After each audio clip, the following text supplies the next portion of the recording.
Yeah. I gotta go. We have to go to Home Depot. Good evening, everyone. I have a few folks we need to remember tonight from the community. First, Pamela Mae Donahue recently left us at the age of 74. She was a graduate of Newburyport High School class of 1965.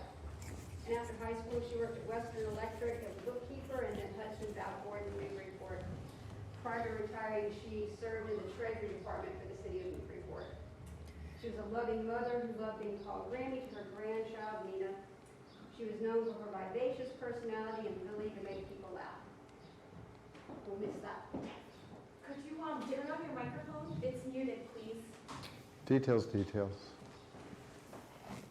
Next is Daniel J. Hogan, who recently passed at the age of 78. He was born in Plymouth in 1943, attended Silver Lake High School, and earned his degree from Eastern Illinois University. He was a teacher in the Newburyport school system for 30 years, where he was a successful football and baseball coach. He was inducted into the Newburyport Wall of Fame in 2010. Another teacher, Kim Dow, passed away from cancer recently at the age of 61. Originally from Newburyport, she did a tour through Florida, but came back to Newburyport, where she became a beloved first-grade teacher at the Bresnahan School. She had educated and made lasting memories for hundreds of children in the Newburyport area. She'll remember for her joyful and compassionate impact on the community and all those lives that she taught and mentored. She leaves behind many family members and friends and students. You always remember your first-grade teacher. And last but not least, Harry Michael Exonellis, father-in-law to our counselor Zeed. Mr. Exonellis grew up in Lynn. He was a graduate of Salem State with a degree in math. His career was as a teacher, but his passion was for fishing. He loved playing cards, watching Boston sports, and cooking for friends and family, especially his grandchildren, where their request was his typical Greek-style meatballs, baked haddock, and his homemade garlic butter. A generous soul with an infectious laugh who will be missed by all. Let's take a moment of silence to remember all of the family who will be missing these folks.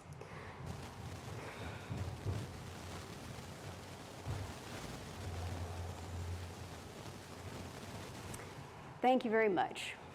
Please join me in the Pledge of Allegiance. Pledge allegiance to the flag of the United States of America and to the republic for which it stands, one nation, indivisible, with liberty and justice for all. Sorry for your loss. Clerk Jones, would you please call the roll? I'd be happy to call the roll for the May 31st, 7 p.m. City Council meeting. Councilor Zeed. Present. Councilor Cameron. Present. Councilor Donahue. Present. Councilor Khan. Present. Councilor Lane. Councilor Lane, you're muted. Councilor Lane, we can't hear you. We'll come back to Councilor Lane. Okay. Councilor McCauley. Present. Councilor Preston. Present. Councilor Vogel. President? Councilor Wallace.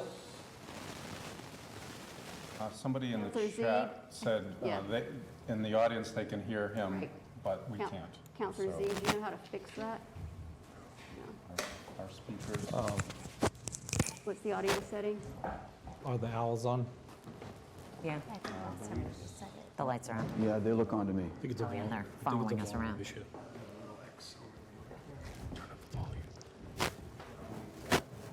Okay. Councilor Wallace, can you hear us? Present. Councilor Wonderful. Lane, thank you. I'm here. Thank you, Thank Councilor you. Lane. Can you hear me? Yes, we Yes. can. Perfect.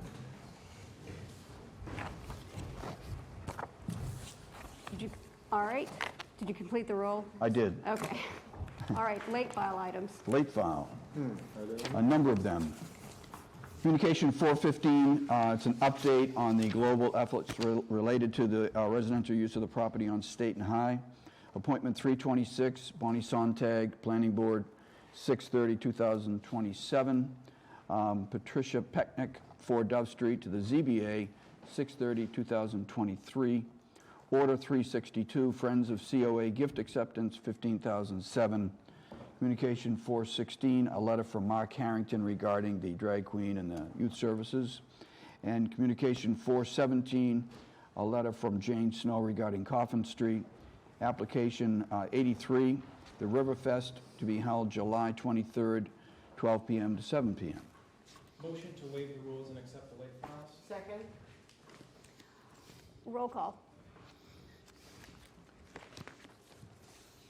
Councilor Zede. Yes. Councilor Cameron. Yes. Councilor Donahue. Yes. Councilor Khan. Yes. Councilor Lane. Yes. Thank you. Councilor McCauley. Yes. Councilor Preston. Yes. Councilor Vogel. Yes. Councilor Wallace. Yes. Thank you. Councilor Wright. Yes. Councilor Shan. Yes. Thank you. All right, public comment.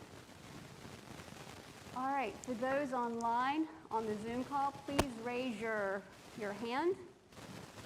You'll have 2 minutes to speak on a topic that's on our agenda. We ask that you Take this right down. give us your name and your address. I only see one hand raised, and that's Director Egmont. And we have no hands for folks inside City Council chambers. So if I don't see any hands in a minute, the only person that will be speaking for public comment will be Director Egmont. All right. Director Egmont, I'm allowing you to speak. Hi there, can you hear me okay? Yes. All right. Hello, I'm Andrea Egmont, the Director of Newburyport Youth Services. City councilors, I wanted to speak briefly in response to the numerous emails, calls, and public comments in regards to the Youth Services Department recently. On Friday, May 13th, we had a wonderful event that celebrated our youth and was an early kickoff to Pride Month with our partner group NAGLI from Salem, Mass. I want to thank everyone in the community who came out to show their support, the support of our mission and to support the 100 regional youth who attended, as well as the businesses who made donations. And I'd like to thank the city councilors who came out, as well as those who spoke out or reached out to me personally in this past month with their support. My goal tonight is simply to ensure you and to all the families of our city that NYS has always put the safety and needs of our children above all else, and to speak on behalf of a team of professionals who I believe this city is incredibly fortunate to have at our service and who have done nothing to deserve public insult or insinuation of being anything less than professional youth workers. NYS has a policy manual posted on our website that contains our policies. As the director of NYS, I've been here for 17 years and I have always encouraged feedback from parents. For 17 years, I've received positive and negative feedback, as well as tons of suggestions for programs and for improvements or changes that we could make to improve our services.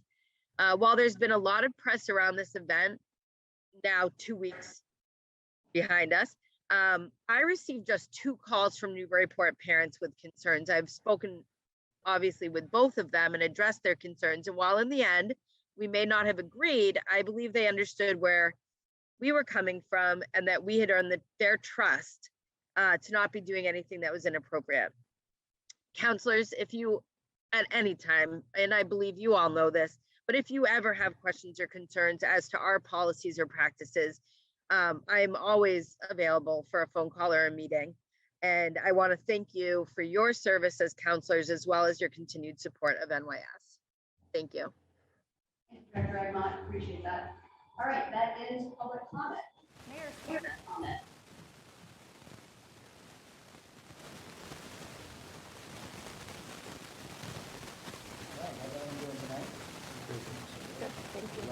Just a real quick, Dan Hogan, who was mentioned earlier tonight, was one of my teachers. I was lucky enough to have him for 4 years in middle school, 4 years in high school. He was my freshman football coach, and my freshman year in high school, I used to get up in the morning before school and open the fitness factory and clean it.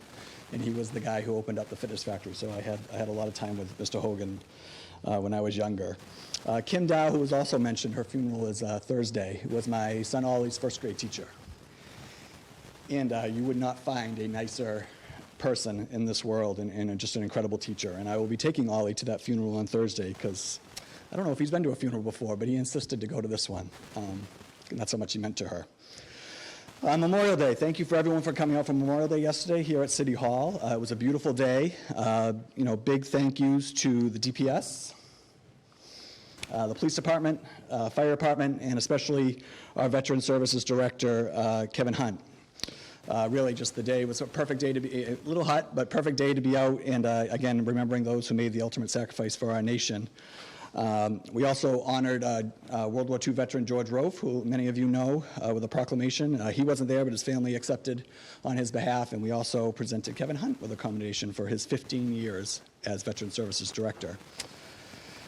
So again, I'm going to try not to read this as I usually do. I did send it out to you this morning, so I'm just going to give you a couple of highlights. The Streets and Sidewalks plan is still rolling across the city. We actually finished the paving tomorrow for the plan, which is pretty amazing. There are 3 other streets that we should finish by the end of June, and that is Boardman, Columbus, and Ferry, who were separate projects from the pavement plan. We're also doing a little bit on 73rd Street on Friday as well. But really excited about that. I think you all know about the Ferry Road paving that's coming from the Whittier Bridge Fund. They dug that up last year for National Grid to install a new line, so we'll be going, we'll be excited to get that really major road done here in the next few weeks. What's great about this, too, is now we can start planning for the sidewalks that we're going to do this year and also start planning for the streets that will be done in wards 2, 4, and 6 next year as well. 59 Low Street, Newburyport Youth Services. Thank you again for approving the funding so we could engage with EGA Architects. They had their initial meeting a couple weeks ago. Again, this work is supposed to take between 4 and 6 weeks, so somewhere in the next 3 to 4 weeks we should have something from them. Last week, the Conservation Commission passed the request for determination, which set up the new wetlands, the wetland lines for the property, and that's actually moving back towards the back of the property, so we actually have some more land to use at 59 Low Street, which was great news. Some really exciting news. I know we haven't met in a couple weeks, but we have a new head librarian taking over for Giselle. Sarah Kelso, who is currently our assistant head librarian. We had really 2 great finalists, and Council President will attest to this. We had some wonderful interviews, and they were both wonderful candidates, but Sarah just really showed her love and passion, I think, for Newburyport and for the library itself. So I think we're really lucky for her. One, we were lucky that she's had a mentor like Giselle to look after, to work with these last 4 years, but now we get to see, where she takes the library from here on out, which is really exciting. So once she signs her commitment to the city, well, we'll get her in front of all of you so you can meet her if you haven't met her yet. The health department's working with the Environmental Protection Agency's Healthy Communities Grant Program for a CSO notification. Again, those are the combined sewer overflows. This is critical in protecting our water quality here in the Merrimack River, so we're looking forward to continue that process. We're also announcing a rainwater barrel program.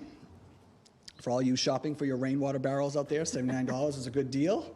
So you can check out the Sustainability Department website for that. One thing I wanted to mention real quick, too, the CPC projects. I know you're talking about the design for Bartlett Mall tonight, but just in general, those 2 big projects that we have in front of you, I really just want to emphasize again my commitment to these 2 projects. They kind of bookend our State Street, right? A lot of history with both of these areas. We've been trying for years to get to, increase the park and get some of the parking off the waterfront. So I'm really excited about that phase 1. Of the Market Landing Park, and then Bartlett Mall. I mean, that used to be our town common here. There's just so much potential for that area up at Bartlett Mall, and I really feel strongly that if we can bond for those programs now, we're going to save money in the long run, and we're going to really check off 2 big projects off our list.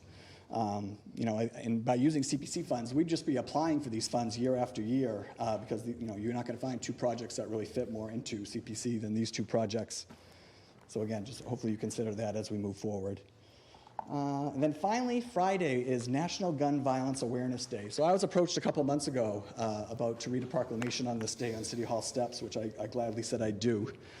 And then we had the events of Uvalde, Texas last week. So this has become a little bit bigger event than we anticipated, but we are still going to move forward with a proclamation on Friday at 11:30. We also will have some speakers around, victims of gun violence, and we're also encourage everyone to wear orange. So I will be in orange that day. We'll see how that goes. But also here in City Hall and in businesses around town, one of the companies in town is stepping up and offering free orange bracelets.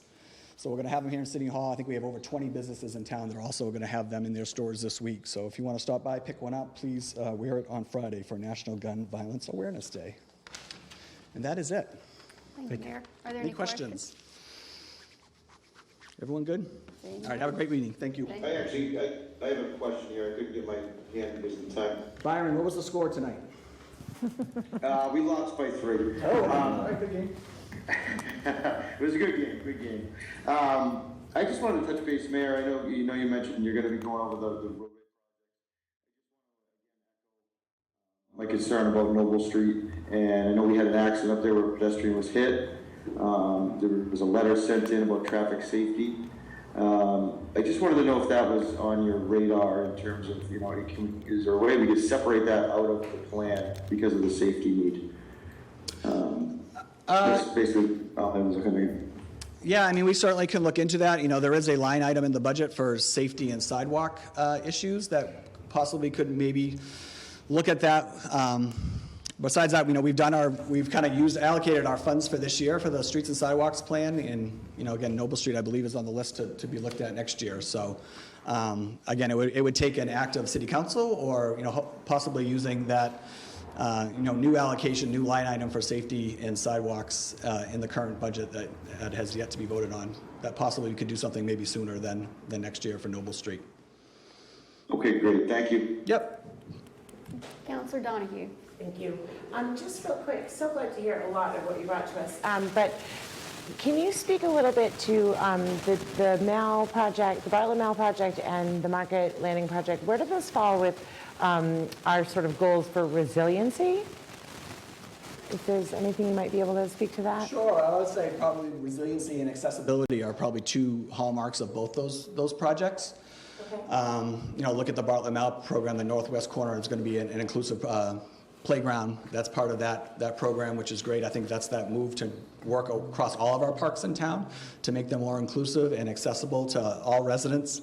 So that's going to be great. And we've got a grant that we've already been awarded for that part of the project, which is really great to see. I know there's been a talk for years about some of these more accessible playgrounds for our kids here in Newburyport. And you talk about resiliency. I mean, look at the Market Landing Park project. I think Sasaki was picked because of their reputation of working with communities around resiliency and again, protecting against sea level rise. So, I mean, I think, both those things. And then you look at Bartlett Mall, and you're really basically replacing an ecosystem up there, with the toxic water that we've been dealing with for years in Bartlett Mall. So, I mean, I think there's really great, excuse me? Would it be safe to say that they're pretty much well aligned then with our goals for resiliency? Oh, absolutely. Great. Yes. Thank you. Okay. Okay. All right. All right. Thank you so much. Yeah, thank you. Any other questions, counselors? Thanks. All right. Have a great meeting. Thank you. Thank you. All right. Clerk Jones, moving right along to the consent agenda. We have in this agenda tonight the approval of the minutes for May 9th. We have 5 communications going to public safety. They're all events. Block Party, 14 Dove Street, Saturday, August 6th. Lions Club Bed Race, August 4th, 5 to 8 p.m. Movable sign for Smitten at State Street and Threadneedle Alley. A block party, 31 Howard Street, Friday, June 17th. A ride to end Alzheimer's, Saturday, June 4th, 8 to 11. A letter, then going to general government would be a letter from Larry Cavalieri on the Coffin Street extension. Then we have 4 additional items going to public safety. Waterfront Trust letter regarding July 4th and 5th event and the property use. We have a letter from Ann Juronsic regarding traffic safety. We have a letter from Bob Keller regarding speed limits. A letter from Emily Dunn on traffic on Merrimack Street. And we have 2 transfers. Transfer 128 from the library staff salary line item, $25,000, to heat and electricity 6, maintenance 18,000, and admin expense 1,400. Then we have transfer 129 also going to budget and finance for a little over $3 million to many multiple line items. There's an attached sheet. There are the following appointments. How do I say appointment? 322, Richard Jones, 283 High Street, City Clerk, 6/30/2025, to go to General Government. Appointment 323, George Sass, 37 Jefferson Street, Harbor Master, Constable, Special Police Officer, 5/31/2025, Public Safety. Justin Dutcher, 7 Moran Street, again, Harbor Master, Constable, Special Police Officer, 5/31/2025, again to Public Safety. And then we have an appointment to the Tree Commission, appointment 325, Marilyn Cahandas, 66 Washington Street, to the Tree Commission. Following items are removed from the two committees, Budget and Finance and Public Safety, when we vote on the consent agenda. Budget and Finance, Order 338, transfers 125, 126, 127, Orders 349, 351, 354, and Ordinance 110. Coming out of Public Safety, we have Event Apps 74, 75, 76, and 77. We have Order 357, we have an Appointment 319, and we have an Appointment 320. And that is the consent agenda this evening. Counselor Zade. So I'd like to make a motion to amend. Let me try this. So I'm going to go down to late file items and ask that these be inserted into the consent agenda as follows. Communication 415, global efforts regarding potential use, appointment 326 and 327, Planning Board and ZBA respectively, all to go to Planning and Development. Order 362, Friends of COA gift acceptance to Budget and Finance. Communication 416, letter Mark Harrington, NYS, to Neighborhood and City Services.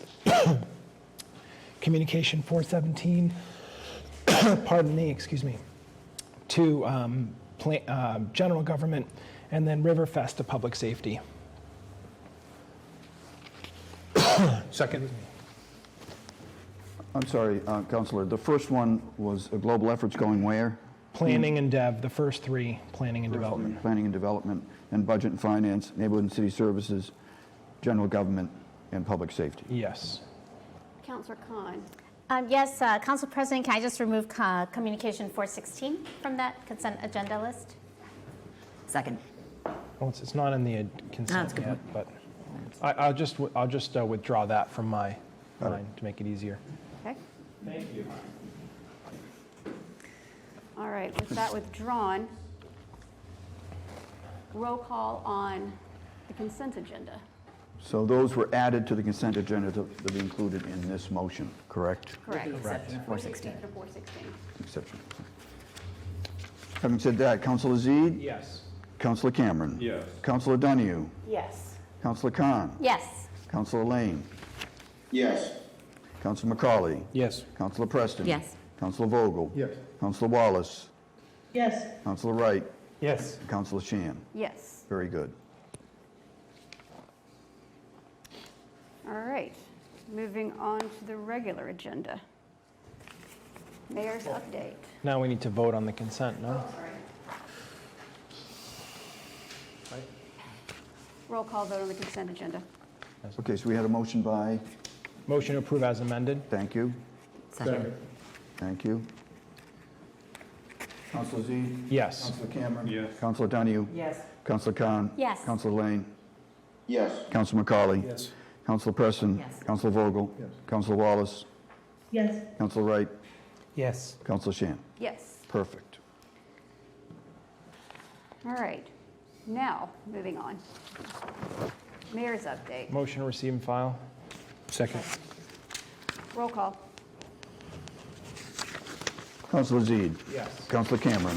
Councilor Donahue? Yes. Councilor Khan? Yes. Councilor Lane? Yes. Councilor McCauley? Yes. Councilor Preston? Yes. Councilor Vogel? Yes. Councilor Wallace? Yes. Councilor Wright? Yes. Councilor Shan? Yes. Perfect, thank you. All right, first reading appointments. First reading appointments, there are two of them. Appointment 326. These have now already been referred to. Yeah, those already went. planning. They've already been referred, but not, P and D in the consent agenda. yeah, then I would say we do not need a motion. Exactly. Correct. Am I right? believe so. Everyone agrees? I would say communications as Thank well, you. since they've already been moved in the consent agenda. Except for 416. This is a new one on me. Motion to receive and file communication 416. Second. Discussion? Counselor McCauley? Yeah, I don't, I think this should go to committee for hearing. I thought the other letter should go for hearing. I don't, just because we don't like the content, I don't see why we don't accept the letter and give folks their 10 minutes in a meeting. Thank you. Counselor Khan, then Counselor Preston. Great. Yes. Thank you, Council President. So, yeah, I'm going to stand in support of sending this to receive and file as opposed to sending it to committee. And, you know, I regret not speaking up earlier when this did come before us and other communications that were somewhat similar. I should have stood up and said what I want to say, but didn't feel brave enough to say. So I'm going to say it. Now, I know this council, and I had to write it down because I want to make sure I get this right. I know that this council is striving towards doing our job and serving all of our residents and constituents. But there is a need for us to discern the nature of such communications and act as we think appropriate given the content.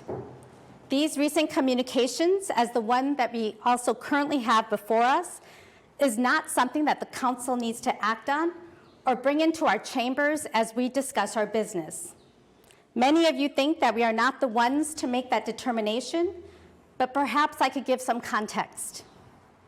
This letter has significant undertones of bias and prejudice that puts the LGBTQ community, NAGLY, which is the North Shore Alliance for Gay and Lesbian Youth, and Ms. Diamond Wigfall, as well as Newburyport Youth Services on trial.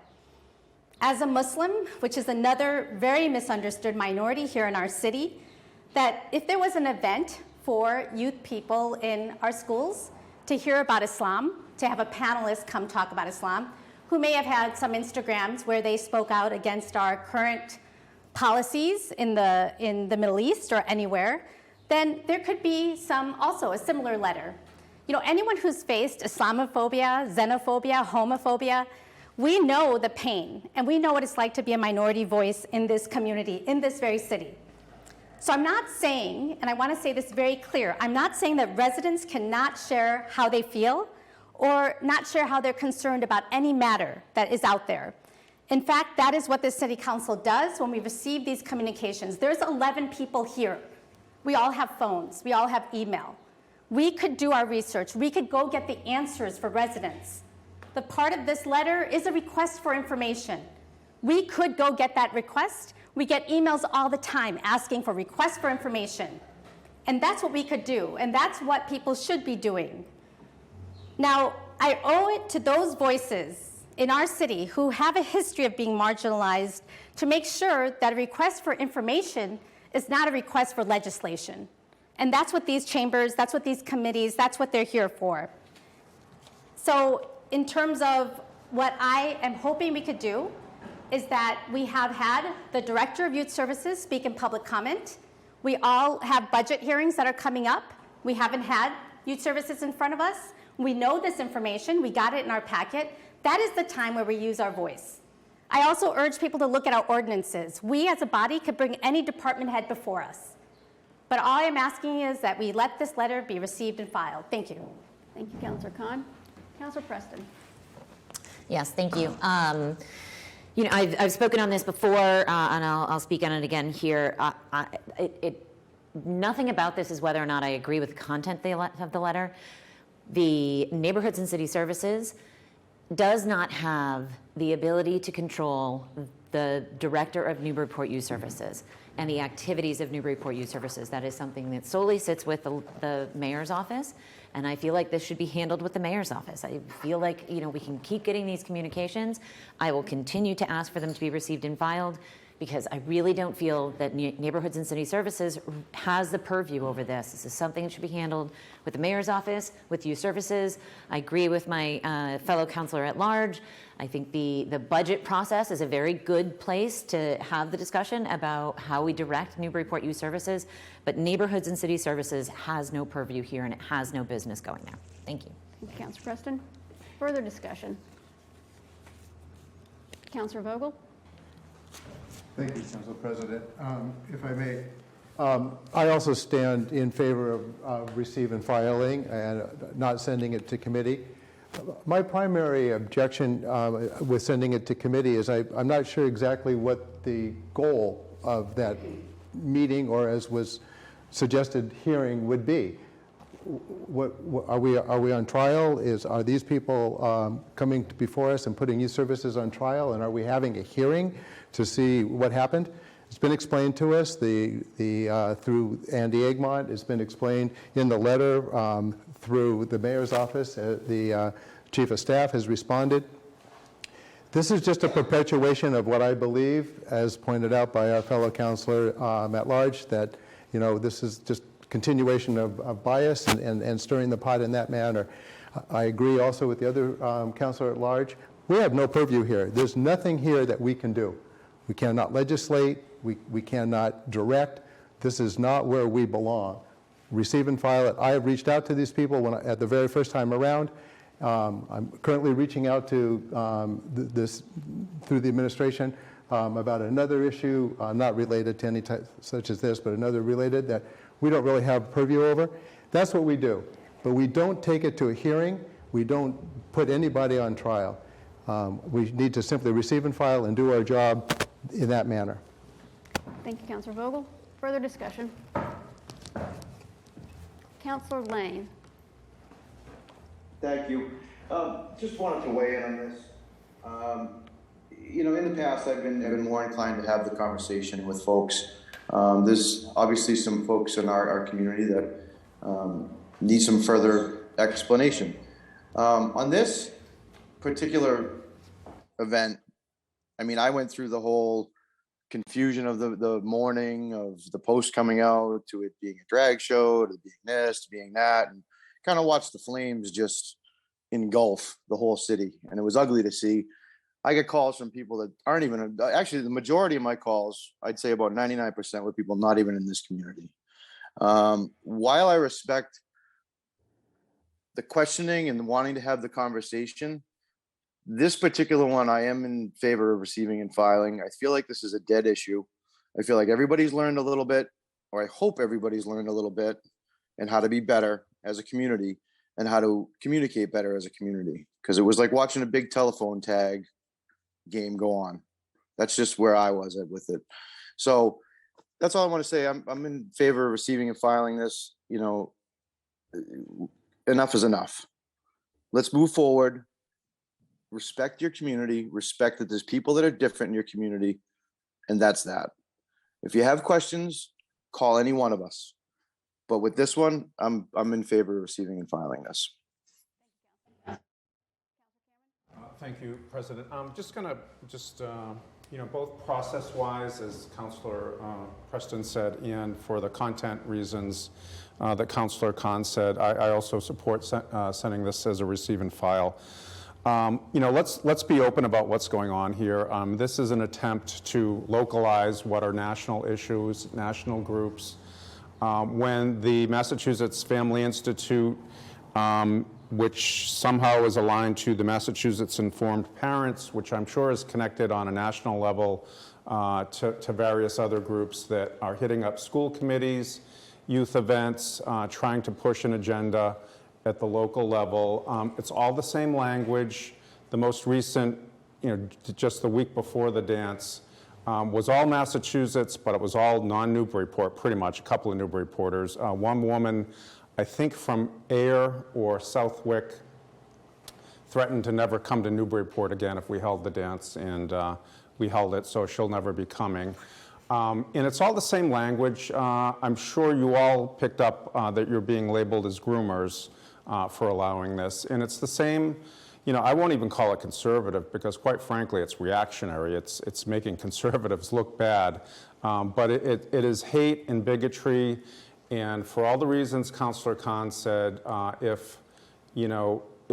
we've all known, from our own childhoods And now with our kids, we know children who are gay, lesbian, bisexual, they need to be supported. And these folks are looking for forums and ways to kind of get that going.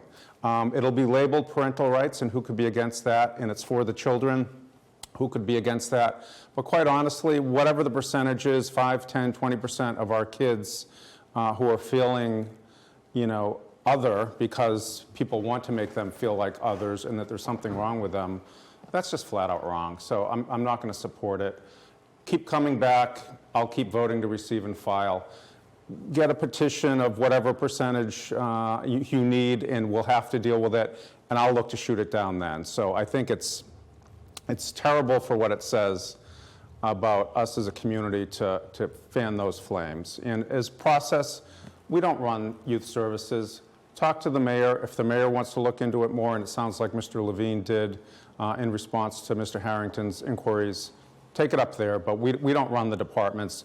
We fund them, we set the legislation, we set the ordinances, but we're not into doing witch hunts, or at least I'm not. Thank you. Thank you, Councilor Cameron. No, I need Further some water. discussion? All right, roll call vote on receiving and filing. On Communication 416, Councilor Zede. No. Councilor Cameron. Yes. Councilor Donahue. Yes. Councilor Khan. Yes. Councilor Lane. Yes. Councilor McCauley. No. Councilor Vogel. Yes. Sorry, Councilor Preston. Yes. Councilor Wallace. No. Councilor Wright. No. 4 no, needing a majority, it is received and filed. I vote no, too. I'm sorry. No, I'm sorry, I vote yes. Yeah, that's my assumption. Sorry. Okay, no problem. 7-4. Next item. It's twice. All right, no transfers, no second reading appointments, orders. First order is the acceptance of stables for the Colby Farm Lane, Lot 3. Motion to refer to Planning and Development as a committee of the whole. Second. Discussion? Counselor Zede, and then Counselor Khan. I was going to make a big motion, so Okay. if you want to go first. Thank you, Council President. Before the big motion, I think I just wanted to say a few things because many of us who have been, probably over the last few years, we remember the acceptance of Colby Farm Lane, the first lot, when we actually started the Colby Farm Open Space Residential Development. And that was in 2018, which I was part of the council, as well as in 2019, some of the design plans came before the committee. So my reason in standing up is before, and I did actually ask the sponsor, can we make this committee of the whole, is many of us have been kind of cognizant of issues with some of the development of the first phase. I actually have, in fact, walked over there and visited a few of the residences, and I am actually really, really appalled at how some of this construction has been done. And this is, while I understand it's not the area, our acceptance is not the area that we accepted before, I do want us to have a conversation and have the right people in the room to talk about some of the items that should have really been part of the completion of that development and that project. I also want to speak about one more thing that's very passionate, not just for me, I know for many of us here, and it's when we talk about inclusionary zoning. And when we are asking developers, as part of their commitment in development, to be able to have density bonuses or be able to accommodate the needs of the community by meeting our inclusionary zoning requirements, which I think a lot of us take pride in, and we tout it as one of our efforts that we're doing to make more places, more homes affordable. Unfortunately, though, if one was to take a walk through this development and look at the housing that was part of our inclusionary zoning, you would be appalled. And in fact, I am kind of, to be honest, sickened when I walked into some of the homes. That is not what I was envisioning when I gratefully tout that we are providing housing to make it easier for people to buy their home, be proud of their home, be proud of to be in our community. So the reason I'm speaking is I want everyone to please follow this. I would love the fact that we're committee of the whole. I think all of us councilors need to be in that room because we are committed to trying to get people to stay here, afford to be here. But this development and what has been done so far is very lacking, and if this continues, I really think us counselors here need to take a strong look at what we are legislating and what we are intending, and how do we hold people accountable to that. Thank you. Thank you, Councillor Khan. Councillor Zede?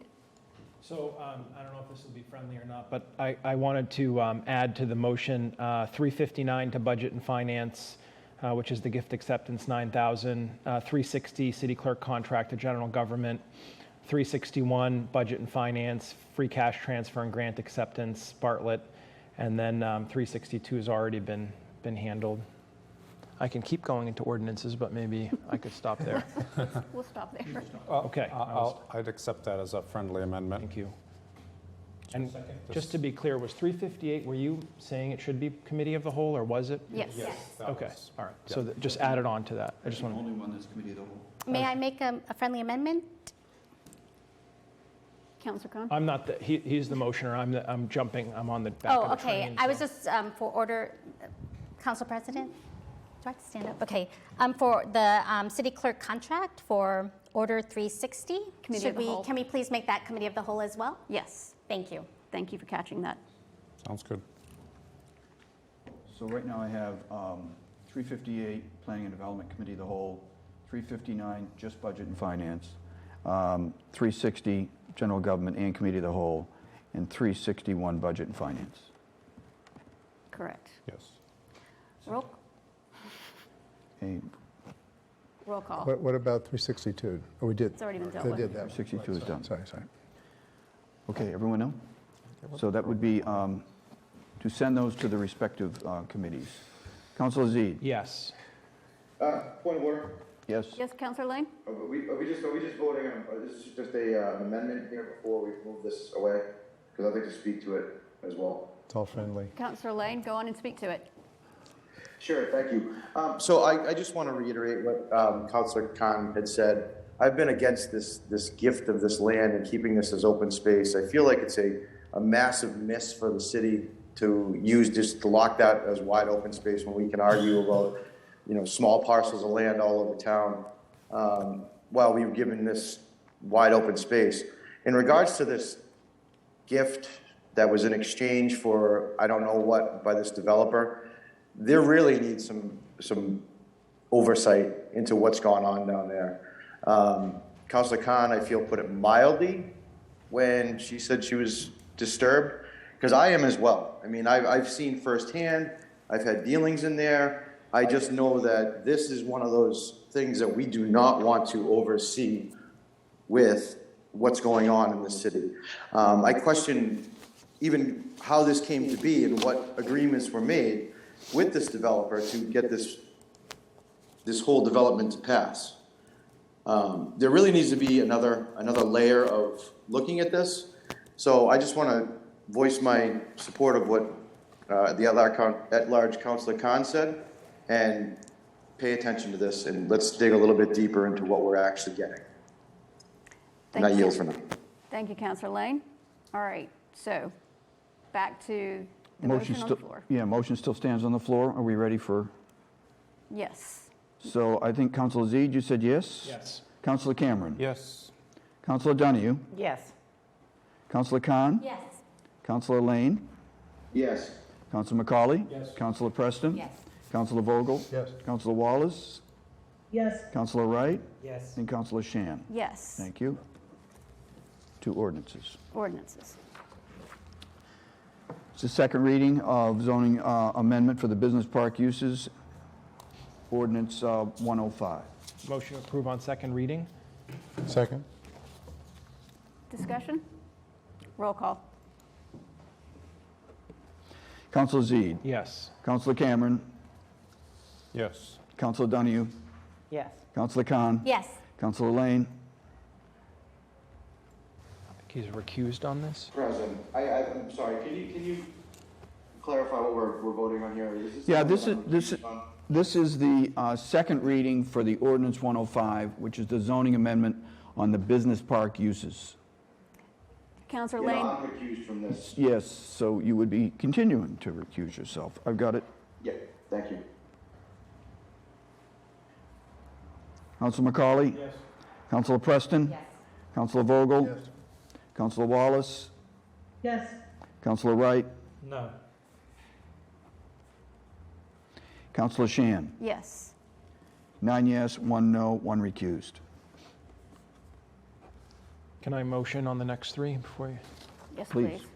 Motion to refer collectively 112 Amendment Brown Square Way, no parking, and then 113 Brown Square drop-off zone, and 114 amended Liberty Street resident parking, all three to public safety, please. Further discussion? Roll call. Let me just, Hurry up. this is on the motion to refer to public safety 112, 113, 114. Councilor Zede? Yes. Councilor Cameron? Yes. Councilor Donahue? Yes. Councilor Khan? Yes. Councilor Lane? Yes. Councilor McCauley? Councilor Preston? Yes. Councilor Vogel? Yes. Councilor Wallace? Yes. Councilor Wright? Yes. And Councilor Shan. Yes. And after 2 mega motions, that brings us to committee items. Correct. So I will say we don't have anything in Committee on Economic Development. We do have 2 meetings coming up on the Market Landing Park. I believe it's the last 2 Wednesdays in the month, 29th and the 22nd. I could be wrong, but I believe that is correct, to discuss the Phase 1 design, and the second part is to discuss the Visitor Center building. So, next committee, Budget and Finance. Councilor Zede. Thank you. So the first one is a motion to approve Order 338, which is the Capital Improvement Program FY23 through 27. Second. So I won't endeavor to try and summarize many committee meetings, but thank you to everybody for all the time they've put into this so far. We did meet with many, though not all, departments listed in the CIP. We went through, in most cases, basically every project, every page. We had good discussions on various projects. Probably my memory is telling me that some of the most substantial discussions probably came around DPS, particularly water and sewer, and within that, particularly water, with a number of large projects kind of on deck or being considered. And we did go through those in depth. We had a lengthy meeting with a lot of the folks who were gracious enough to come and see us tonight as well, who I'm sure would be available to answer questions if there were follow-ups. We also had some members of the Water Sewer Commission, which we usually don't have, which was nice as well. We also had some discussions about what the rates may hold, and some of the longer term ideas and planning and debt capacity and so forth. And so that's the discussion. We did conclude with the final CIP discussion last Thursday. We had the public hearing tonight, although unfortunately we didn't have any speakers, and it's here tonight before you. We sent it out of committee 2-0 with no recommendation, just because it's so voluminous. If there's any other questions, I could certainly endeavor to answer them, and I'm sure others could too if it's specific to a department. I'll leave it there. Thank you. Thank you, Councilor Zade. Further discussion or questions? Councilor Zade? All right, if there's no other discussion, I'll just offer my thoughts. I don't have any particular amendments, but this is a theme that I'm having trouble with and I'm concerned with. I'm going to support the capital improvement program tonight, but not without hesitation. I think my biggest challenge right now is that we have a tremendous amount of capital projects, and I'm not in the ballpark as far as the pencil goes. It seems very daunting. The water and sewer is concerning for sure, but there's also a tremendous amount of deferred maintenance that we are contending with that's been built up over many decades. And I think that the message I'm trying to send really is we have some really tough choices to make, whether it's picking between projects or it's simply picking between a rock and a hard place, which is impacting property taxes, rates, debt exclusions, things along those lines, versus simply not doing certain projects. So, that was my takeaway from going through. And that actually spanned a variety of departments. Water was certainly one of them, but police dispatch, some of the things in the schools, the potential for the high school labs, the NYS project, Brown School. I mean, they're all in there. So I just, after all that time, wanted to offer something for my thoughts anyways. So that's where I stand. Thank you. Thanks, Councilor Zade. Further comments or discussion? Councilor Khan? Yes, actually, I know in past, this conversation took up maybe an hour going line by line.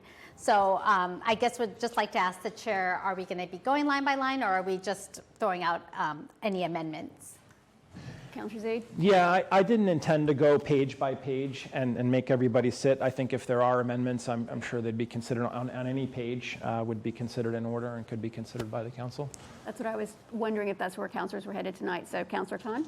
Great. Yeah, so I will start. I only had one amendment during conversation, and it was for the Brown School, so project PL004.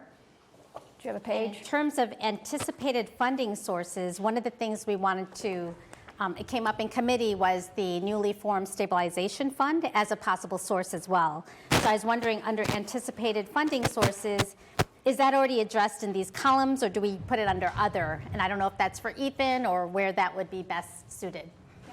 Councilor Thank Zede? you. Yeah, it's page 22, in case you're wondering.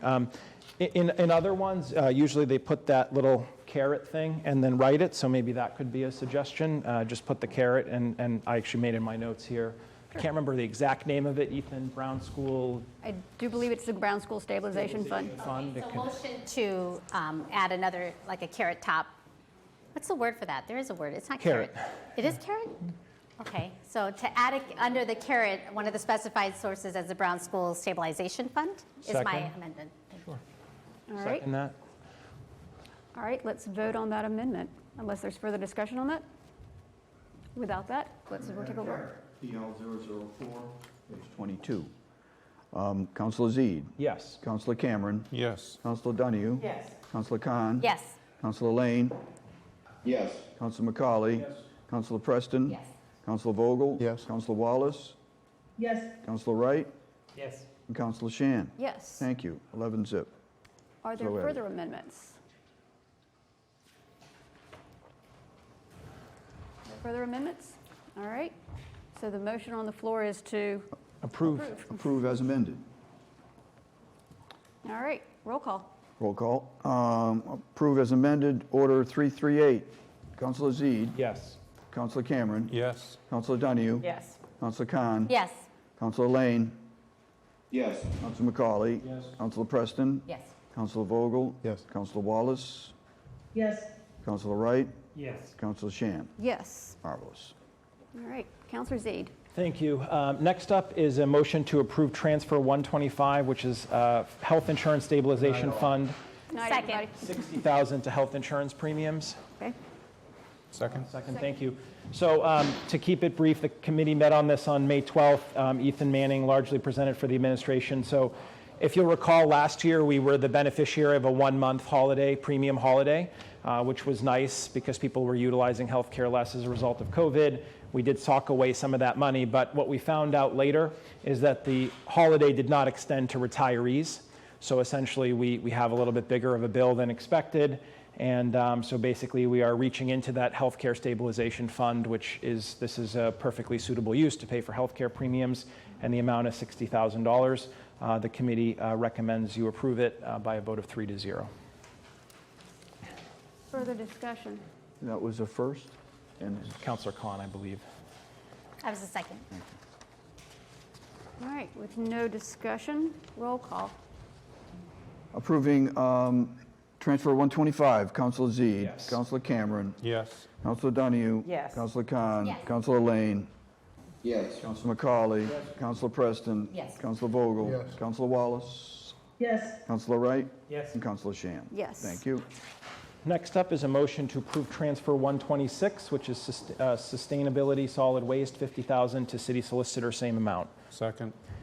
Basically, on the source side, the solid waste ended up being a little bit better than expected, largely on a slightly recovering recycling market. So that's why there's funds available in the solid waste account. In terms of city solicitor, it's a combination of two things: slightly higher rates, as well as increased utilization, which is probably no surprise to everybody in this room, given the number of matters we're handling. And we do expect that trend largely to continue, at least on the city solicitor side. And Ethan said that, you know, that line had been a little bit underfunded in the past. So that's the 50,000, and that's was a vote of 3-0 in committee. Further discussion? Any discussion? All right, roll call. Counselor Zede? Yes. Counselor Cameron? Yes. Counselor Donahue? Yes. Counselor Khan? Yes. Counselor Lane? Yes. Counselor McCauley? Yes. Counselor Preston? Yes. Counselor Vogel? Yes. Counselor Wallace? Yes. Counselor Wright? Yes. And Counselor Shan. Yes. Thank you. Next up is a motion to approve transfer 127, which is free cash, 222, split 30,000 to snow and ice labor and 192 to snow and ice expenses. Second. Thank you. So this is a typical annual transfer. The winter is the winter. The free cash has availability of funds. And just to help everybody remember, you can increase your budget, which is actually in the budget that we're working on currently, which we haven't voted on yet. But when you do increase it, the Mass DOR doesn't let you bring it back down underneath, I believe it's the last 10-year average, which is why sometimes municipalities are hesitant to increase it. But we've pretty much gone over every year I've been on the council, so there is an increase built in, and this is the final number for FY22, and this will close it out at that amount, 3-0 in committee. Thank you, Councilor Zede. Further discussion? Roll call. Counselor Zede? Yes. Counselor Cameron? Yes. Counselor Donahue? Yes. Counselor Khan? Yes. Counselor Lane? Yes. Counselor McCauley? Yes. Counselor Preston? Yes. Counselor Vogel? Yes. Counselor Wallace? Yes. Counselor Wright? Yes. Counselor Shan. Yes. 11-0. Thank you. Okay, next is order 351, which is the loan order. The motion is first to waive Rule 7J, which is relative to bonding an amount greater than 500 in shorter than 30 days or a two-trip, two-visit turnaround. So I'll make that motion first, and then I'll make a motion to approve. All right, discussion? Roll call. Motion to waive Rule 7J. Counselor Zede? Yes. Counselor Cameron? Yes. Counselor Donahue? Yes. Counselor Khan? Yes. Counselor Lane? Yes. Counselor McCauley? Yes. Counselor Preston? Yes. Counselor Vogel? Yes. Counselor Wallace? Yes. Counselor Wright? Yes. Counselor Shan. Yes. Thank you. And now a motion to approve having waived that rule. Second. Okay, so this is obviously likely a familiar project. This is the bulkhead project.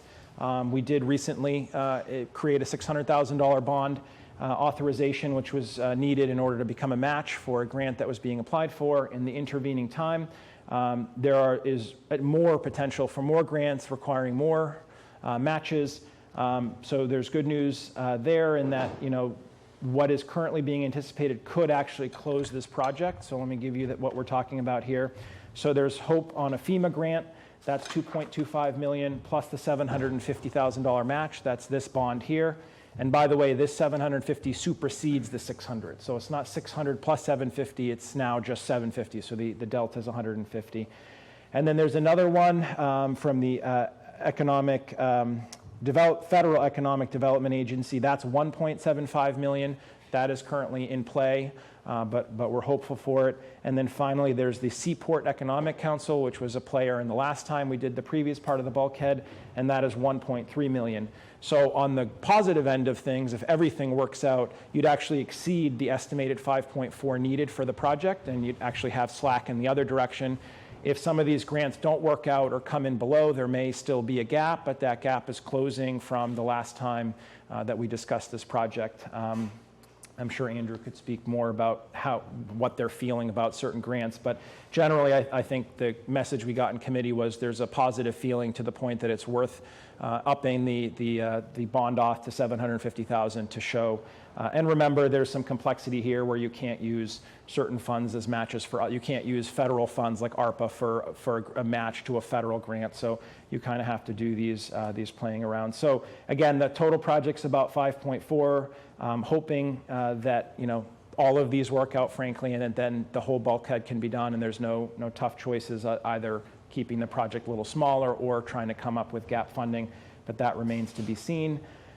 The only other thing I would say that I think was interesting that we learned in committee was just, I know we've heard a lot from Ethan about trying to bring up our debt spending inside of our capital budget, and it came up in this discussion. So that 2% number, 2% of your operating towards debt, mortgage payments, was kind of used as a benchmark.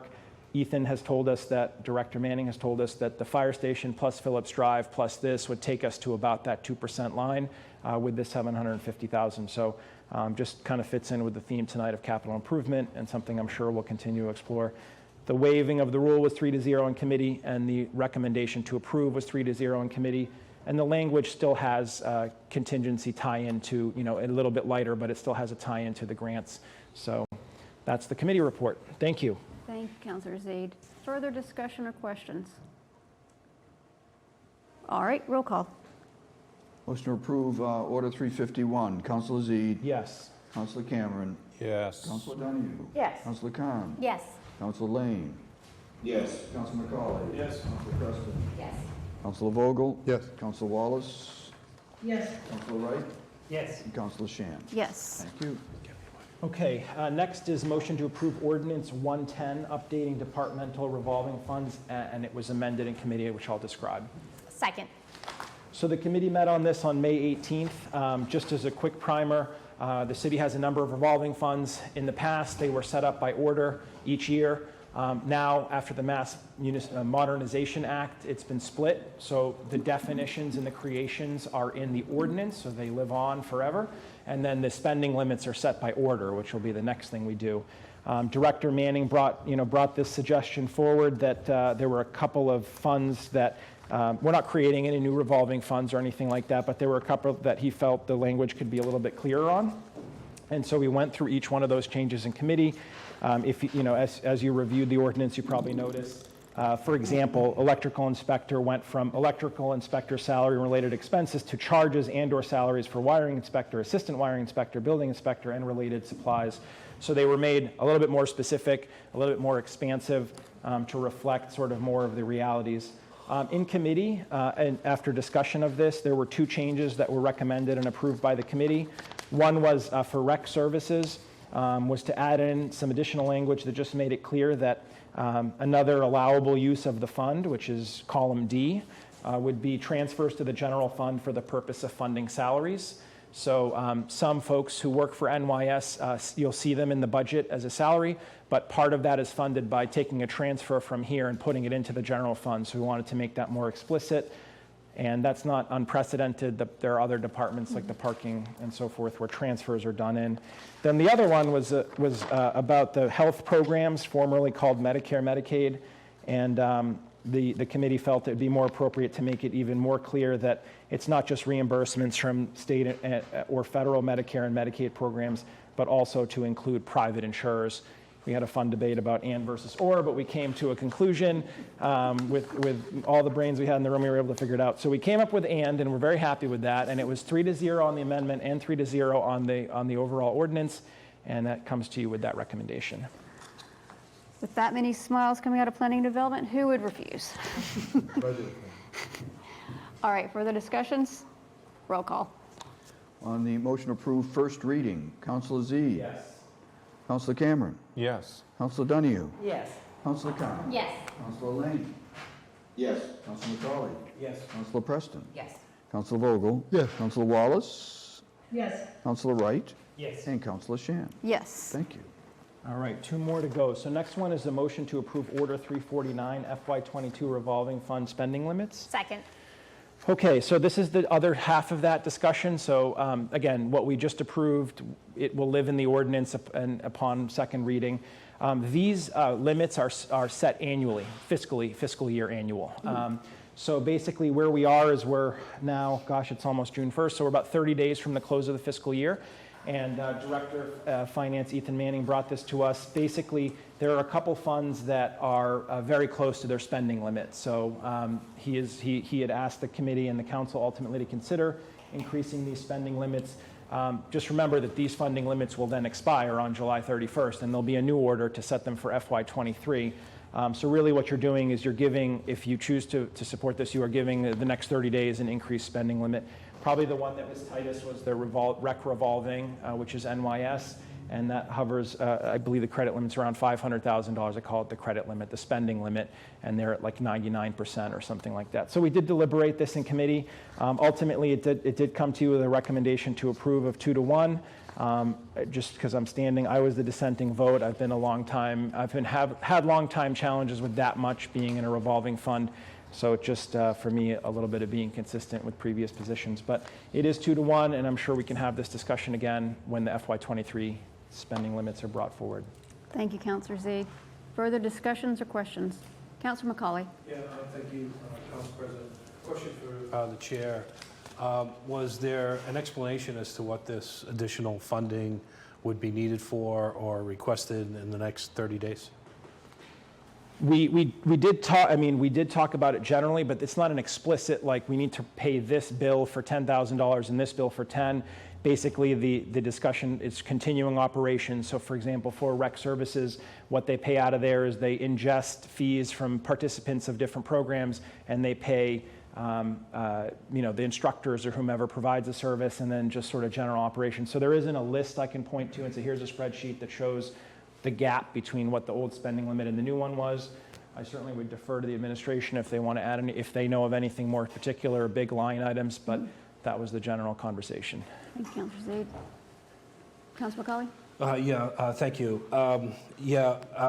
Particular to this line item, in the write-up that was, in the packet, et cetera, and it's a submission, last year we specifically lowered the spending limit. And we did that because we had the parallel off-book budget that NYS has run. They run it through grants and other funding sources that they have. I've repeatedly asked for that and consistently through this budget process, and we don't have that yet. I'm sure that we'll get it when we're closer to when NYS comes to budget. I think last year they were earlier rather than later along the way. The reason that it was cut last year was because they had $250,000 additional of funding that they had. And what was going on was that they wanted to transfer a salary from the grant-funded application onto the city's balance sheet. And last year we said no. And so I'm concerned, especially the way the write-up was that this is a continuation of pushing grant-funded salaries and resources onto the city's balance sheet without proper vetting through the budget process along the way.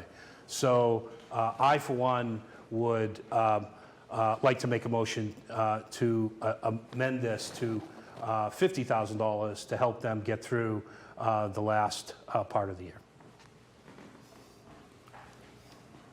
Friendly amendment. Is there a second to that? Need a second. Second. Discussion? Councilor McCauley? Yeah, in discussion on that, since there was no line items given to us and we have, basically 3 weeks left to the end of the year, and we have about a week and a half before the next NYS budget where we know that would go on. I don't know if 100,000 was a shot in the dark to say, it could cover us, it could not. I think 50,000, if we look at salaries or whatnot along the way, that would be more than enough to cover anyone that needed to be covered for that time frame. Councilor Vogel? Yeah, thank you, Council President. Well, I stand in opposition to the amendment. If this comes forward from our finance director, who is also our auditor, I would think that he would have some handle on how much money is going to be required. We go through this every year, and it seems odd to me that we tend to really pick on the recreational services. I don't know why we do. Some type of innuendo of smoke and mirrors, but these people go through a lot of money because they collect a lot of fees and they need this money to keep working.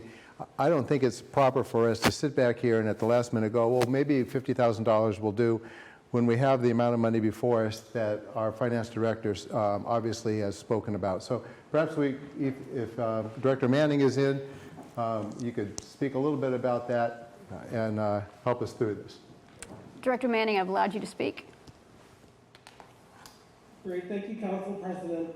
In response, we did explain a bit in the memo that was attached to the order, but really the vast majority of this fund is spent on programming for the youth services throughout the year.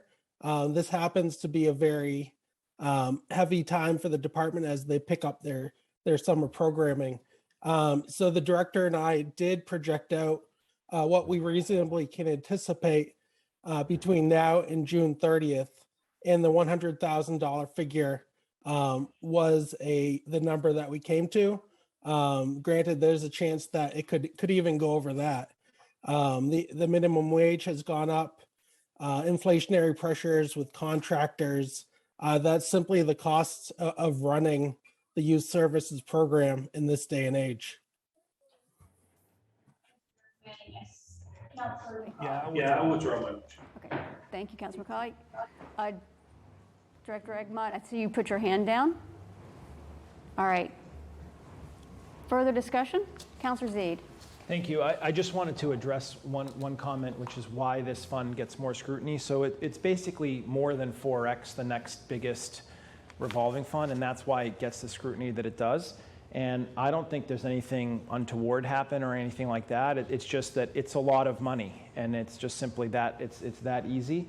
And in committee, one question that I thought was a good question was, well, how do you fix this? And I think, to me, the answer is it's very similar to the way we do parking, which is now appears in the budget book as a department. So you see consistency, personnel services, purchase of services, and then you have this huge influx of cash, which is all the meters and so forth. It's like a great analog because it's similar. They're collecting fees for different reasons, but the idea, the concept is the same. And I also wanted to emphasize a point the Ward 5 councilor made, which is the reason the reduction passed last year was because it was basically a direct offset for salaries that were being absorbed into the general fund. So, and it almost to the dollar, because I remember the debate well. And so we reduced this because the thought was that salary will no longer be paid from here. So all the programs were left untouched. Now we're going to have a much bigger number in the general fund and possibly also have a much higher spending limit. So again, it's really hard to just follow the simple accounting. And I'm very sympathetic. I know they're not on an annual calendar and all that, but these are the challenges. I just think there's better ways to handle it and be more transparent and easier to follow. Thank you, Councilor Zede. Further discussion?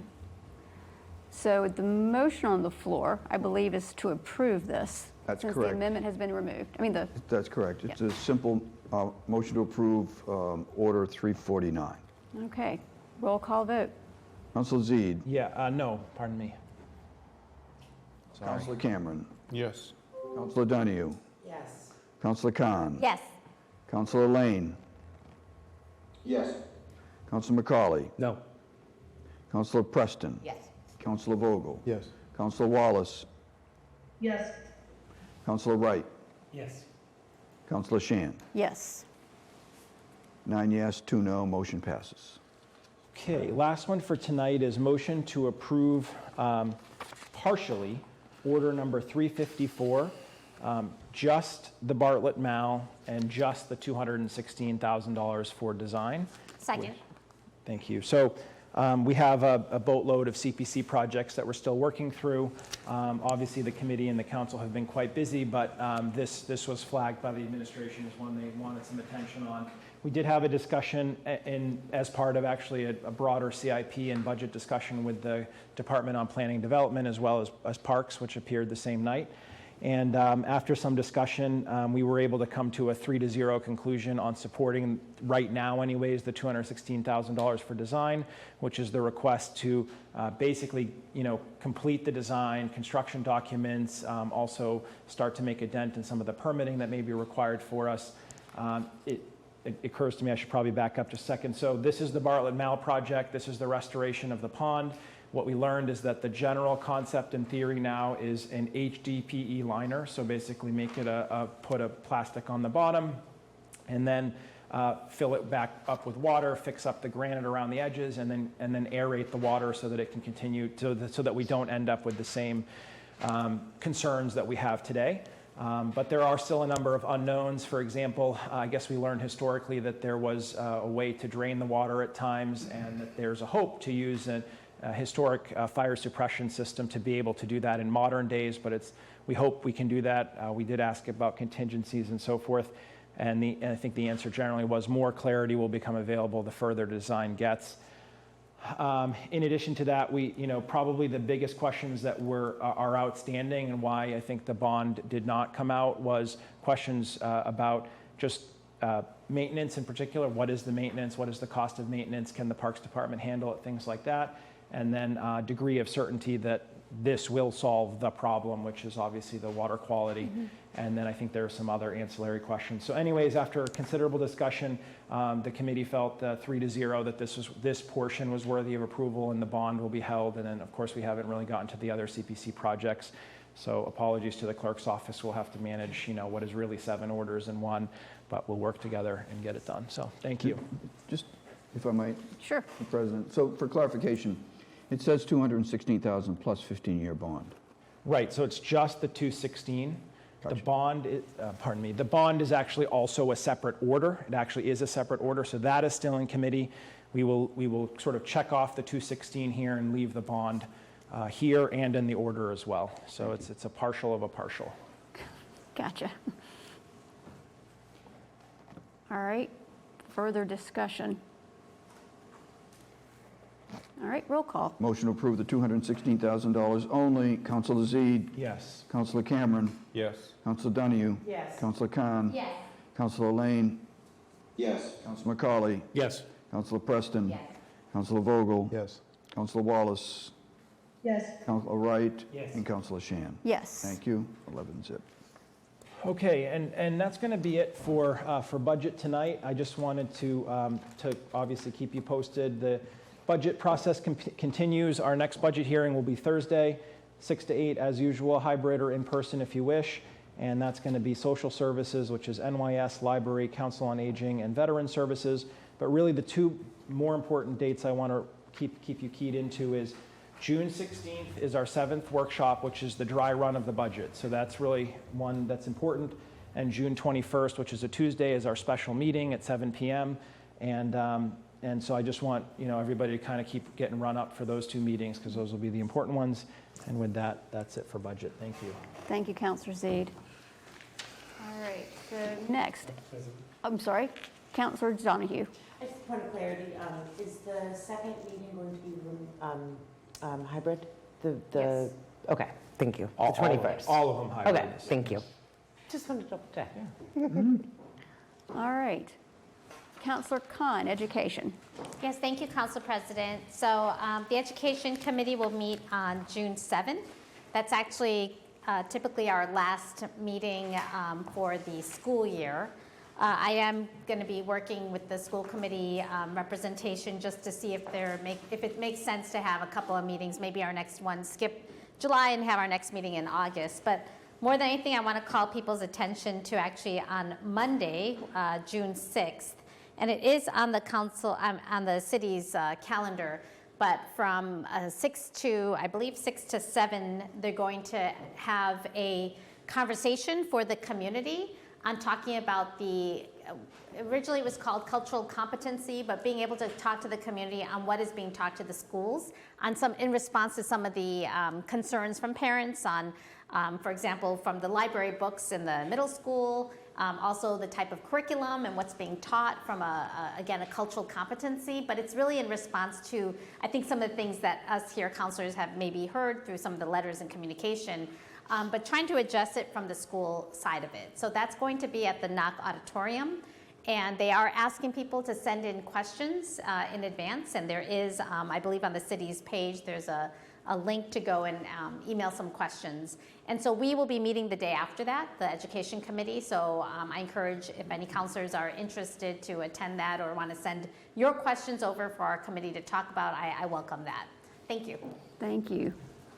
So general government's next. There's nothing coming out. I did want to give folks an update.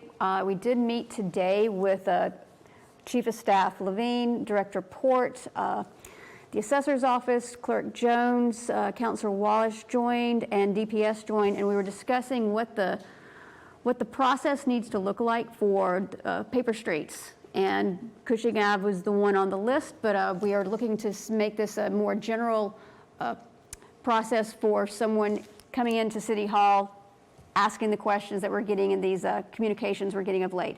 So we have more to work on there, but we did get that kicked off today, and I would expect to have another meeting probably the next week or so to further put that to bed. So thank you, Counselor, or not Counselor, but Chief of Staff Levine, for shaking your head up and down on that one. Appreciate that. So that's it for general government. Counselor Lane, license and permits. I'm sorry. Nothing to report tonight. Did you call Councilor Lane or Councilor Wright? Lane. Yes, sorry. Thank you. Counselor Lane. Counselor Watt. Nothing to report tonight. Thank you, Counselor Wallace. Counselor Cameron, Planning Development. Thank you, President. Yeah, just to say, we will be resuming our conversation about short-term rentals with the joint hearing with the Planning Board on June 15th. It's 7 o'clock. I think that collides with maybe a 6 o'clock budget and Finance Committee and Committee of the Whole, so I don't know how that... You're at 6, Council Z, aren't you? So, Workshop 6, yeah, public safety. Would that go longer than an hour?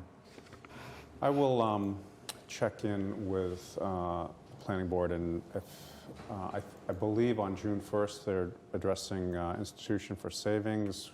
And I'm wondering maybe that goes into the next meeting, and maybe we can be later in the evening to make that work. Otherwise, I don't want to get pushed to. But, you know, obviously we're going to have to walk and chew gum here, which I'm sure we can do. And so we will be meeting in the next couple of weeks. We have a number of appointments that are starting to build up, and I apologize to my colleagues about that, but we will definitely address those, as well as take up a couple of other items, including now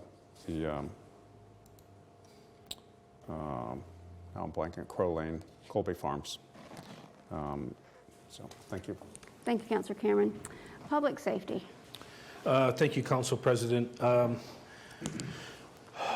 try to bundle these appropriately. I'll take a motion to approve application 74, 75, 76, and 77. Second.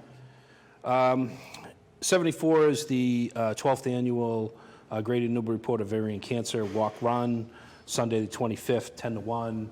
All the paperwork was in order. They're adding a walk and a run. The run will go one way, the walk will go the other. Same plan, insurance, et cetera, along the way. It was a 3-0 vote to approve it. The Hodel Belinsky dinner, 75, is a private dinner on Plum Island on 69th Street. The ask is to set up a tent the day before. Actually, it's on the reservation side, so there's actually no infringement upon anyone's access and egress from the abutter standpoint. The public safety officials have signed off on this. The insurance is there. They're running it through a private event coordinator who we've requested them to renotice all of the abutters, not just the ones on either side, but everyone in our definition of 300 feet or less. So again, the committee voted 3-0 to approve that. 76 is the High Street Mile, Sunday, August 7th. It's part of the Yankee Homecoming from 9 to 10. It goes from 3 roads all the way down to the high school. Lasts about an hour. They expect 500 kids or so along that with that. And application 77, which is Pride in the Port, Sunday, June 11th, from 12 to 8, Market Street and Bullnose Street area. The Parks Department has already approved for activities on the Bullnose. What they're looking for is approval for us to have some activities, not closed down, but some activities on In Street. It'll be sponsored by Thirsty Whale as well as Bar 25. The police will have a couple of officers there, but they'll also be part of the detail elsewhere at another event that day. So we've asked the establishments to be a little bit more observant about folks walking out with drinks, et cetera, along the way. So we've stated it, all the paperwork's there, everyone to date has signed off on it. They don't expect, they expect kind of a fair-like atmosphere. in that arena, but there'll be no street closures or anything like that going forward.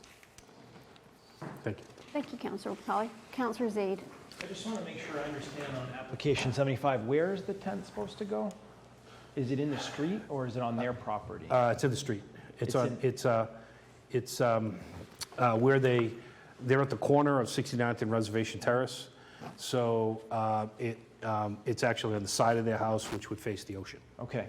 If I could just make one request, maybe through the chair, through the clerk, to notice them, to I'm sure they know, but that minimize as much as possible traffic on what is left of the beach there. I mean, that's a sensitive area because of all the erosion. So all I'm asking is, can they just be noticed to be mindful of the beach? Because if all their guests go over, many phones will ring. The guest total was about 30. So yeah, yes. Okay. Just because that area is very, as you know, is very sensitive. So that'd be appreciated. Thank you. Thank you. Further discussion?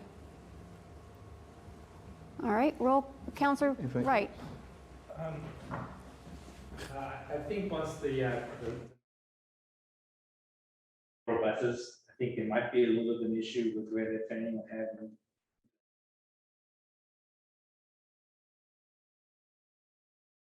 Because in the application, it's a 3-day process. They're going to have it up on a Friday, doing the event on a Saturday, and taking the tent down on a Sunday.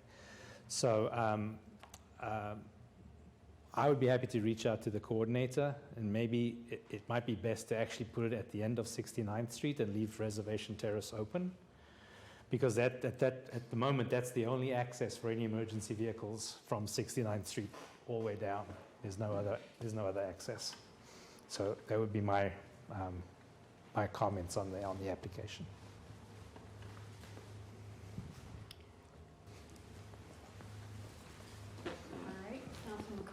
Councilor Zaid. I'm good.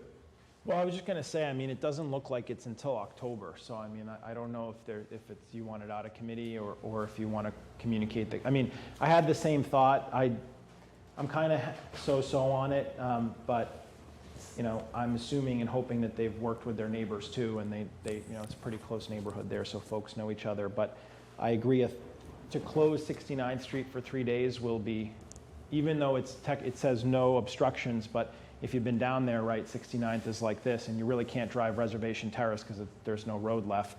So you're going to have, you know, it'd almost be better too if not only could they move the tent, but they could put it up in the morning and then take it down in the evening, you know, to move it along. I think the language here, tent on 69th Street, is a misnomer. The tent is actually on Reservation Terrace on the area that is not accessible. So when we looked at the diagram and we went through, folks can drive up 69th Street and access 69 Reservation Terrace along the way, what's left of it. But they can't, but you know, they couldn't go to 68th Street or whatnot, right? Because that's where the tent would be.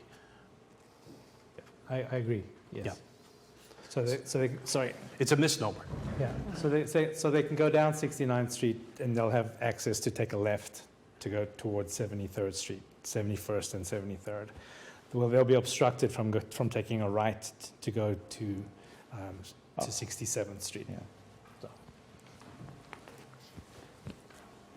Councilor Zaid? I think we can go forward, and then this is October, so if we hear back from butters, we can always amend this order before October. I can live with that, so I'll leave it there. Thank you. All right, thank you, Councilor Zaid. Further discussion? Clerk Jones? Just one minor point. It's maybe a typo, Market Street. It's actually Market Square. I'm talking about Pride in the Port. Am I right on that, Councilor? Yes. Thank you. Oh, good catch. All right, further discussion or questions? All right, roll call. So on collectively 74, 75, 76, and 77. Councilor Zaid? Yes. Councilor Cameron? Yes. Councilor Donahue? Yes. Councilor Khan? Yes. Councilor Lane? Yes. Councilor McCauley? Yes. Councilor Preston? Yes. Councilor Vogel? Yes. Councilor Wallace? Yes. Councilor Wright? Yes. And Councilor Shan? Yes. Thank you. I'd like to, my next grouping, I'd like to, I'm going to mix an order and some appointments. So I'd like to motion to approve order 357, appointment 319, and appointment 320. Second. Appointment 319, Jevin Kowalowski, Assistant Harbor Master.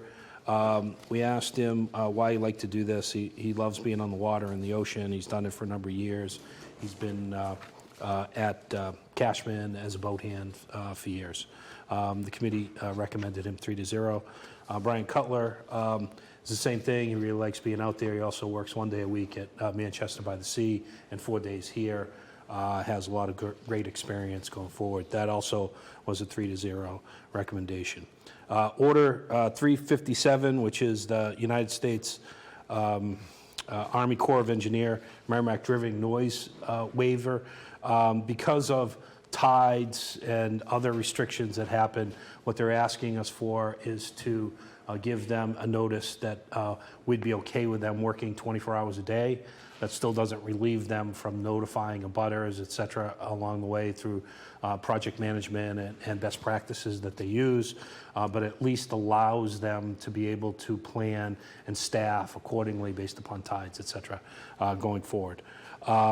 The good news is that the bid has actually been released, so this is moving forward, so this is in a way very time sensitive for us as well. Councillor Khan, then Councillor Zaid. I will defer to Councillor Zaid, who may speak on Order 357 and answer my question. So I'll wait to see if there was. Councillor Zaid.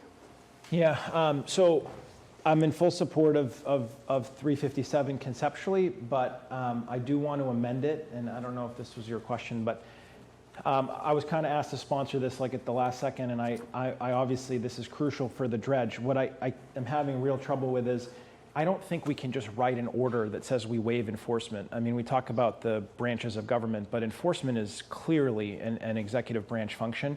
So what I'd much rather see is this get changed to an ordinance, and it's a waiver of 8-101 for noise, and then it gets done through, I'd actually go beyond April because it's unknown exactly when the bid's going to come back. To avoid us having to do this again, I'd go through June 30th, 2023 to allow for a little bit more slack. So I'm hoping that's a friendly amendment. I have seen changing a form from order to ordinance in the past, and I think that's okay, but the clerk will correct me if I'm wrong.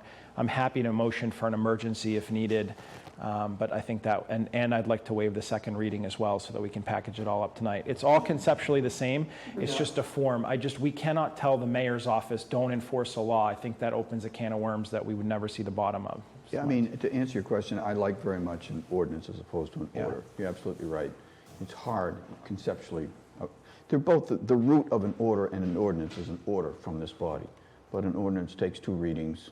It's a different animal, it's codified, and it's hard to amend a codified ordinance by an order, in my opinion. So yeah, you can, I mean, it's already, I have to think for a second, so it's filed as an order. Is there any special filing that an ordinance has? No, it comes in. It's been in committee as an order, not an ordinance. Bothers me a little bit. But it's going to come out and morph into ordinance, have 1 reading, and then waive the second reading. I suppose as a practical matter, I always think of who's going to challenge it. Councillor Khan. Thank you, Council President. May I suggest that we table and then have it in the right format? Because that's exactly what I know when we were here before, we waived the dog license fees, and we did it as an ordinance, and we had a time period specified. So I'm wondering if we table and then maybe have that format, and we could take it up in our next meeting. I have no idea if it's time sensitive or not. It is time sensitive. It is, yeah. So you're looking for action tonight? Yes, you are. I know you are. So I know that this was requested, I believe, under the previous administration. So this is something that I'm not sure why it took so long, but this is something that I've tried to pick up and act on. Now the bid is out, and the work is we hope moving forward. So I'm not sure if we could wait another couple weeks. It's possible, but it is something that we were asked to try to bring forward as quickly as we could. This is something that, yes, we did try to move forward through just the administration. This was trying to go the extra mile and also have something written from the council so we could submit it in writing to the Army Corps of Engineers. Thanks. Councillor Wright. Yeah, so where this is out to bid now, the waiving of the enforcement of our noise ordinance is of extreme importance to whoever's going to take up the bid. Because if they have to work under the current limits of our ordinance, the project could become, take much longer and be much more expensive. And so they might be less likely to put in for the bid without having this accompanying documentation saying that they could work as quickly as they can to make it as profitable as they can to where they're comfortable making a bid. And where we didn't get any bidders on the last time this went out to bid, I think it's very important that we remove any and all obstacles that we can. Thank you, Councilor Wright. Councilor Cameron.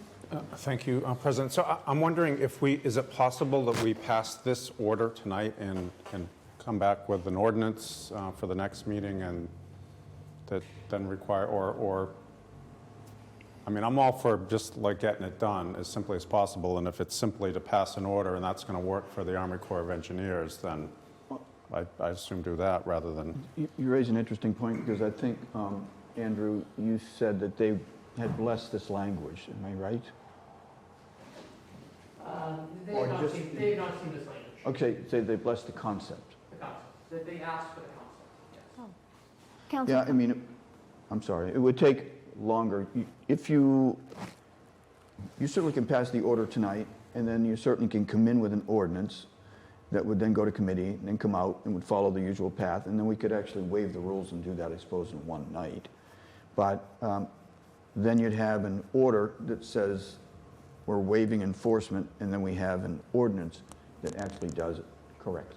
Councilor Khan. Yeah, thank you, Council President. Well, I think we could maybe amend to say in the last line, now therefore the City Council of the City of Newburyport supports waiving the enforcement. So we could say we support it and that an ordinance will come forth. But I was just saying if we change the language to say we support waiving and that way if it seems like it's something that needs to stop, I mean to not hold up the time frame for getting the bids, we could do that and then come in.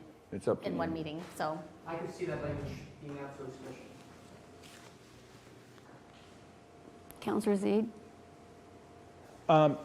Yeah, I mean, I think it just more round trips, but it's fine with me. If the comfort is to have the language and that gets us to where we want to go, then we can just do that. I actually think the language is pretty much perfect. It just, the only thing I would say is instead of hereby waives the enforcement of the city's noise ordinance, I would say hereby waive section 8-101 of the city's municipal code for the USA dredging project from September 1, 22 to June 30th, 2023. But that's fine, yeah. Okay. You want to keep that in the order? Yeah, I mean, if that's, or do you like the supports better and then come in with another round? Even if you left it in, I like that language, it's clearer, but then I'd still think we should come in with an amendment to the ordinance. Then so moved. Let's do that. I mean, you can't amend an ordinance by an order. Agreed. All right, so supports. So supports, and then the language I said, supports. I think that makes more waiving section -8101 of the city's municipal code, and then the rest continues for the USA dredging project. Second. I would like to do June, though, if that's okay with you. June 30th, 2023. I have a feeling it'll save us next year. Okay. Does everyone understand? Councilor Khan, and then, Councilor Wright. So just to speak to the date, I think that the April date coincides with piping clover season. That's why that date is in place. Okay. But, that's just for informational purposes. Councilor Khan. Yeah, thank you, Council President. I just want to add one more thing on this. I hope and maybe I could talk to the chair of the committee, I was hoping that there will be a website that the city manages, like I've seen with other projects, that folks will go to see like the times of working. Because I know there's this notification of a butter, so I'm sure I'll defer to the administration on how they're going to do that notification. But I know in the past it's been nice to have the website to go to as well. Thank you. I can say we did discuss that in the committee, and they're going to use the system that's similar to the hydrant notification system for when we do hydrant flushing. So it'll be the same notification process. Thank you, Councilor Wright. All right, so I believe we have the amendment on the floor. Do you want to read it? So now the last sentence now says, now therefore the City Council of the City of Newburyport hereby supports the waiving of the enforcement of the city's noise ordinance ordinance 8-101 for the USACE dredging project from September 1st, 2022 to June 30th. I'm going with June, Yes. Yes. and that's the amendment on the floor.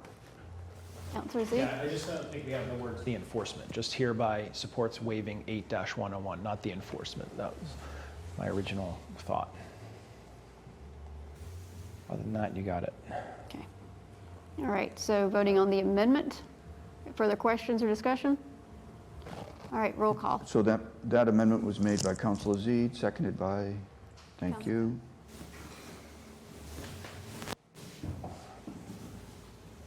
Councilor Zede. Yes. Councilor Cameron. Yes. Councilor Donahue. Yes. Councilor Khan. Yes. Councilor Lane. Yes. Councilor McCauley. Yes. Councilor Preston. Councilor Vogel. Yes. Councilor Wallace. Yes. Councilor Wright. Yes. Councilor Shan. Yes. We have a motion to approve as amended on the floor. Yes. Collectively. 319 and 320 are in there too. Correct. All right, roll call.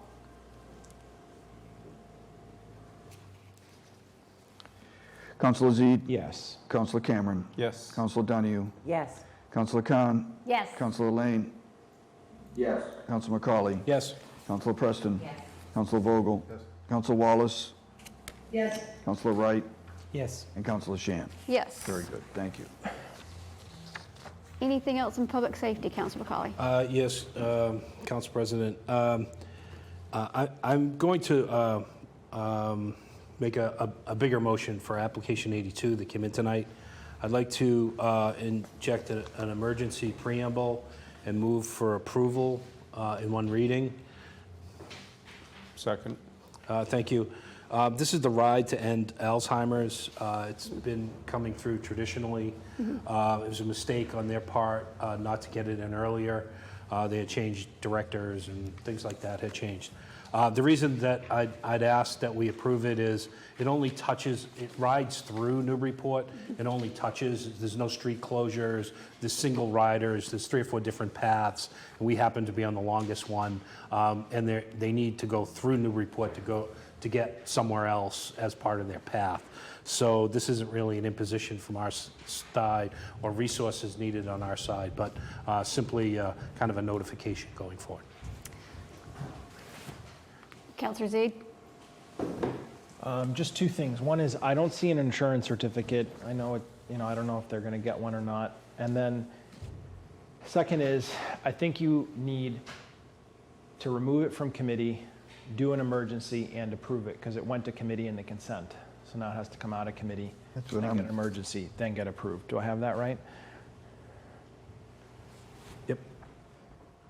And I'll second that if that's a collective motion on that. And then I would just say, is there going to be an insurance certificate? There will be. Subject to approved Okay. subject to an So insurance. just procedurally, so it did go to public safety in the consent.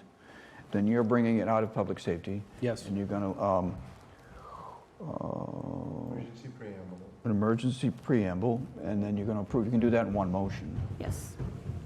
And then you had, Amend, I think it's friendly, subject to an insurance Subject to- certificate. subject to insurance. Yeah, got it. So moved. Second. All right. All that in one fell swoop? Sure. Yes. That's a minor motion for this council. Everyone knows what we're voting on here? Roll call vote. On application 82, Councilor Zede. Yes. Councilor Cameron. Yes. Councilor Donahue. Yes. Councilor Khan. Yes. Councilor Lane. Yes. Councilor McCauley. Yes. Councilor Preston. Yes. Councilor Vogel. Yes. Councilor Wallace. Yes. Councilor Wright. Yes. Councilor Shan. Yes. Very good. One other thing, Council President. In our meeting, we invited the Board of Health Director to come. He was unable to come, but the Health Director came as well. We had a conversation about how Yankee Homecoming was going to be monitored this year.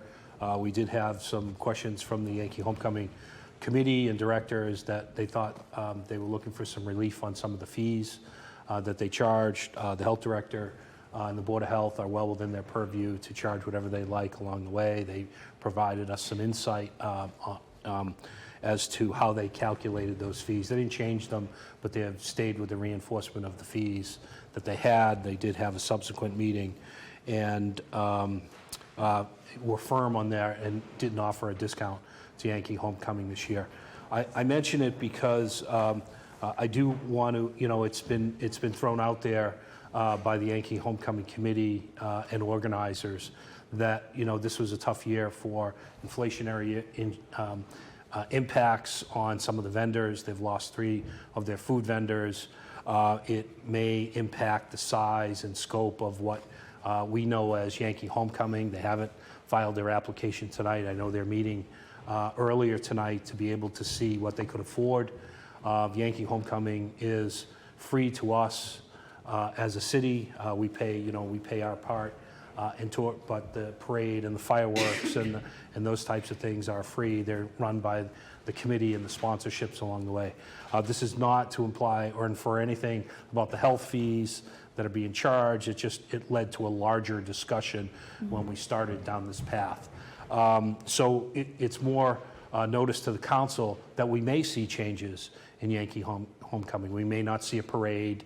We may not see as long a fireworks display or something like that. And I don't think they're empty threats. I just think it's the reality of the new post-pandemic world and the inflationary bubble that we're kind of in right now going forward, right? So I just thought I'd pass that along. Thank you. The second thing that, if I may, is that I had a conversation with the police marshal today, just in light of everything that was going on in the world. I wanted to ask about our preparedness, and he assured me that all of the officers go through alert training and have been certified over the last couple of years. There's a chief of police in Merrimack that is running it for the region and usually does his training in the off-season along the way because some of the schools are open and they can tactically go through that. He shared with me a number of different tactical things that I'm not going to share in public about how prepared they are and how they can respond to something like this, and they do coordinate with the schools as well.